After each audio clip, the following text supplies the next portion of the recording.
nos anos 30 chamavam-lhes Tourist Trophy. Tendo como cenário as ilhas inglesas, eram corridas de automóveis conhecidas por TT. Este é o TT MK3, apresentado diante dos meus olhos no Salão de Genebra em 2014. Senhor de um design sedutor que não deixa ninguém indiferente, vendeu para lá das estimativas mais otimistas que o viram chegar ao mundo em 1998. O requinte é tipicamente Audi e o apuro tecnológico está presente nos mais pequenos detalhes.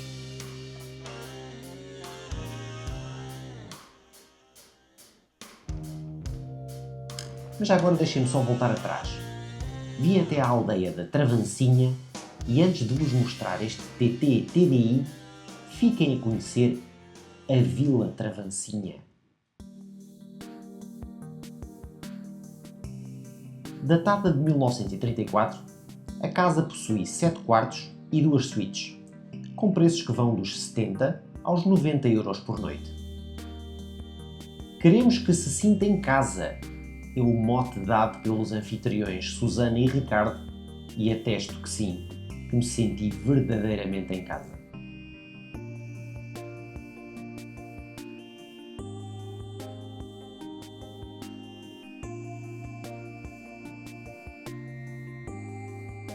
A decoração dos quartos é inspirada nos seus romances preferidos.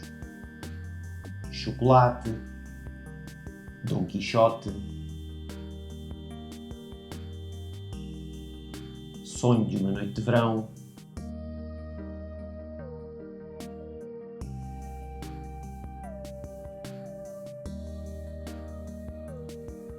O Velho e o Mar, entre outros.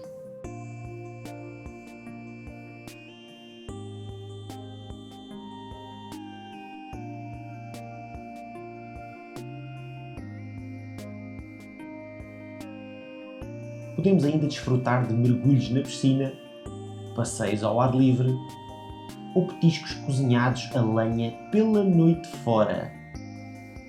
A vista para a Serra da Estrela também convida a uma visita, com ou sem neve.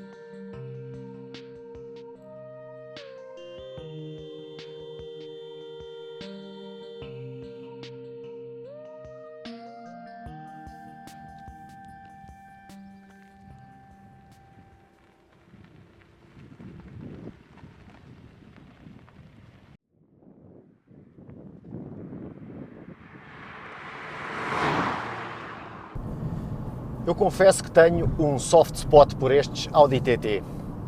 E se há uns anos, quando tive um modelo da primeira geração equipado com 1800 turbo a gasolina, debitava na altura 180 cavalos, agora custa quase a acreditar que conduz um 2 litros TDI com 184 cavalos, que em toda a linha rubrica prestações melhores do que o modelo a gasolina que eu tinha. São mais de 240 km/h de velocidade máxima. 240 km/h de velocidade máxima. É o modelo base. Temos o TT a gasolina hoje em dia com 230 cavalos e o TTS com 310. Este é um TDI com 184 cavalos que faz 241 km/h de velocidade de ponta. É extraordinário. 7 segundos do 0 ao 100. Este é o modelo diesel, eu relembro, reforço, é o modelo diesel, é o base, ok? O motor tem uma disponibilidade fantástica. Os consumos. Eu fiz viagem em autoestrada pouco mais de 300 km, em médias pouco legais, e o consumo andou aqui na casa dos 7. Este carro tem pouco mais de 1000 km feitos, portanto eu acho que estes consumos, com mais 4, 5 mil km em cima, poderão eventualmente baixar facilmente para os 6, 6,5, sem grande esforço. Acredito que numa condução mais apastelada, a coisa facilmente quebra os 5 litros. Em termos dinâmicos, o carro é muito entusiasmante de conduzir, porque é leve. O carro pesa pouco mais de 1300 kg e saltita de curva para curva com uma facilidade impressionante.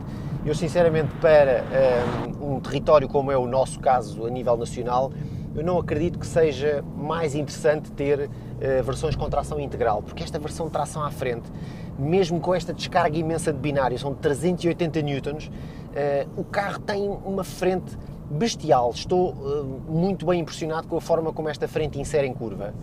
Gosto muito da condução deste carro, gosto realmente muito. Apoiamos-nos facilmente para os travões, que ao princípio, com os meros discos de 312mm à frente, me fariam supor que a travagem não seria por aí além. Mas assim, de repente, não tenho queixa nenhuma a fazer. Eu não sei se numa estrada com estas características o 2 litros a gasolina com 230 cavalos levaria muito a melhor. Muito sinceramente, duvido. Esta versão vem equipada com umas opcionais jantes de 19 polegadas, com os pneus 235/35 e, se bem que eu ao princípio achei que o carro ia ser um bocadinho rijo, mas acho que até está a revelar-se bastante tolerante, mesmo em pisos menos bons. A suspensão, não sendo firme ou seca, também contribui para um reduzidíssimo adornar da carroceria, e se forçamos demasiado uma segunda à saída de uma curva, os 380 N não perdoam e vão haver perdas de tração, claramente. A direção é muito direta, é muito precisa, se bem que às vezes há aqui umas zonas em ponto médio aqui do volante que eu não sei muito bem o que é que as rodas da frente andam a fazer, mas de resto nada a apontar. Posição de condução não podia ser melhor. Vou sentado bem fundo no carro, esta sensação de portas muito altas dá uma sensação de clausura e de escotilha, mas vou aqui muito confortável. A posição para o volante é muitíssimo boa, adoro estes volantes com fundo plano e a única coisa que eu posso aqui criticar é o punho da caixa, que eu acho que está muito longe. Quem compra um Audi TT quer sobretudo um look arrojado, um design fora do vulgar. Se pensarmos que concorrentes diretos como um Peugeot RCZ ou um BMW Série 2 ou até mesmo um Volkswagen Scirocco são carros todos eles com uma tipologia um bocadinho diferente, aquele que mais se aproxima acaba por ser o RCZ, mas depois perde em termos de motor porque o 2000 HDI não tem comparação direta com a enxurrada de força que este motor disponibiliza. Sinceramente, a condução deste carro não nos faz pensar que são 184 cavalos, faz-me pensar que são 200 e qualquer coisa cavalos. É mesmo muito forte em qualquer mudança que seja e deixa a concorrência claramente a maus lençóis.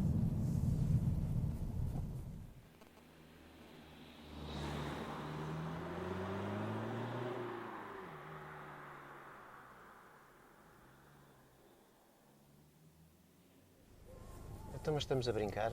Acredito que para virmos aqui brincar com os botões de vidro elétrico, com os vidros elétricos. Não é nada para aqui que eu quero vir. Eu não quero vir para aqui. Eu não quero vir para aqui. Eu não quero vir para aqui. Onde é que estão as minhas estradinhas vazias? Onde é que estão as minhas estradinhas vazias?